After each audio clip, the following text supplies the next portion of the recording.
قیامت کی بڑی بڑی نشانیوں میں سے ایک دوسری نشانی یہ بھی ہے کہ قیامت کے قریب زمین سے ایک جانور نکلے گا، عجیب الخلقت ایک جانور نکلے گا۔ قرآن کریم میں اس کا ذکر موجود ہے۔ اللہ تبارک و تعالیٰ فرماتا ہے وَإِذَا وَقَعَ الْقَوْلُ عَلَيْهِمْ أَخْرَجْنَا لَهُمْ دَابَّةً مِّنَ الْأَرْضِ، کہ جب قیامت کا وعدہ قریب ہونے کو ہوگا تو ہم زمین سے ایک جانور کو نکالیں گے، ہم زمین سے جانور کو نکالیں گے جو لوگوں سے بات کرے گا۔ میرے عزیز دوست و بزرگوں، حضور اقدس صلی اللہ علیہ وسلم نے حدیث مبارکہ کے اندر فرمایا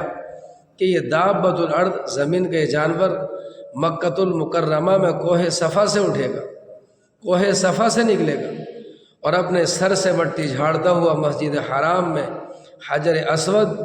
اور مقام ابراہیم کے درمیان پہنچ جائے گا۔ لوگ اس کو دیکھ کر ڈر کی وجہ سے بھاگنے لگیں گے، ایک جماعت بیٹھی رہ جائے گی، تو یہ دابۃ الارض ان کے پاس پہنچے گا اور ان کے چہروں کو منور کر دے گا، ان کے چہروں کو ستاروں کی طرح روشن کر دے گا، اور اس کے بعد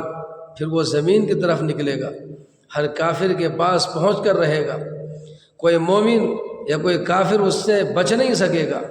یعنی دنیا کے ہر انسان کے پاس پہنچ کر رہے گا، کوئی اس سے چھپ نہیں سکے گا۔ ہر مومن کی پیشانی پر مومن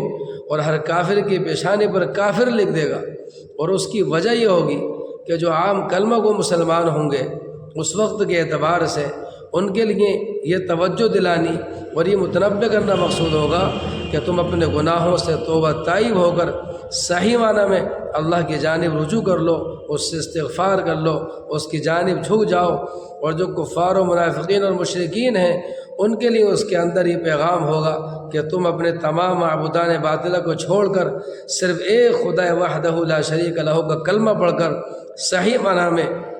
اس کی بندگی اور اس کی اطاعت میں آ جاؤ اور اللہ کی جانب مائل ہو جاؤ۔ اسی کے اندر تمہارے لیے خیر ہے اور اسی کے اندر تمہارے لیے فلاح و کامیابی ہے۔ اس کے بعد وہ جانور غائب ہو جائے۔